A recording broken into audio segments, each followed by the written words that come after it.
j'ai reçu la nouvelle du diagnostic.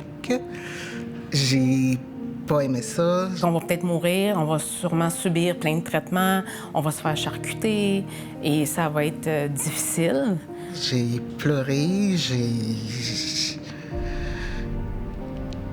j'étais choquée, mais je me suis relevée. Le fait d'entendre le mot cancer, moi, là, je m'étais dit, ça n'a pas de bon sens. J'ai fait une colère envers moi-même parce que je perdais le contrôle de moi, ma vie.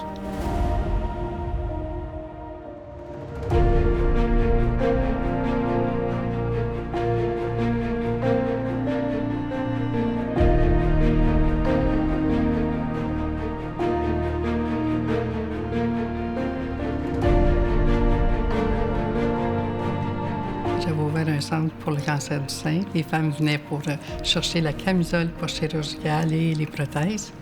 Puis il m'arrive un matin, une dame avec 2 drains dans ses mains.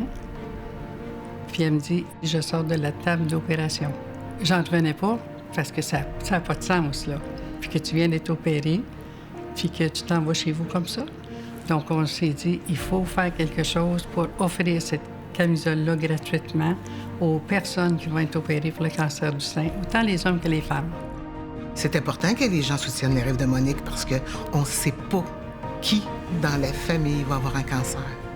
C'est le seul organisme qui s'occupe vraiment du problème, vraiment de la personne. Ça nous coûte entre 25 et 30 000 par année juste pour payer la camisole avec les fonds des rêves de Monique. Puis la balance, bien là, c'est pour la fondation pour de l'équipement.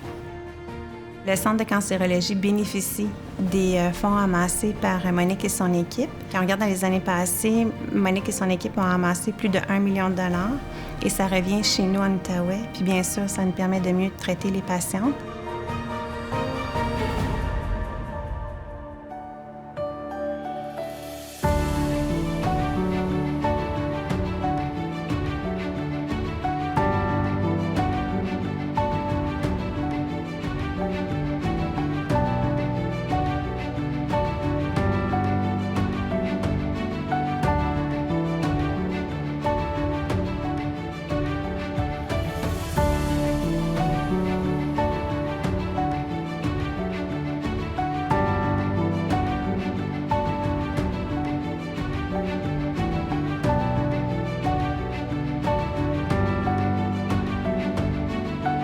Le premier défilé que j'ai fait, j'ai eu une jeune dame dans la trentaine, mastectomie double, qui était venue me voir, là, son esprit était noir.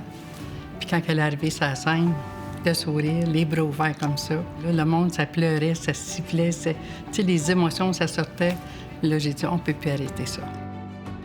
Lorsque l'équipe médicale, on vient passer la journée avec les femmes pour l'événement, mais aussi avec Monique et son équipe, c'est un moment que je décrirais peut-être surréel. C'est de rencontrer les autres femmes qui sont comme moi, qui vivent ça comme moi. Puis on dirait qu'on s'est fait une communauté. De sentir que tu es encore une femme puis que les personnes qui sont en avant, qui t'aiment, là, qui te le démontrent, là, ça vient direct là. C'est ce qui fait que ça fait du bien. Ce sont des moments extrêmement forts. C'est justement une célébration de la vie.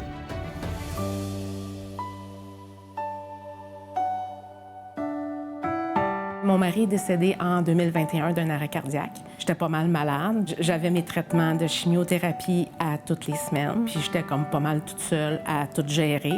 Mais je me disais, tu sais, comme, faut que je continue à avancer pour mes enfants, puis leur montrer qu'il fallait pas comme baisser les bras à la première épreuve. Je suis en rémission depuis le 5 avril 2023. Puis en faisant partie des rêves de Monique, je venais boucler ma boucle et je tourne la page à ça.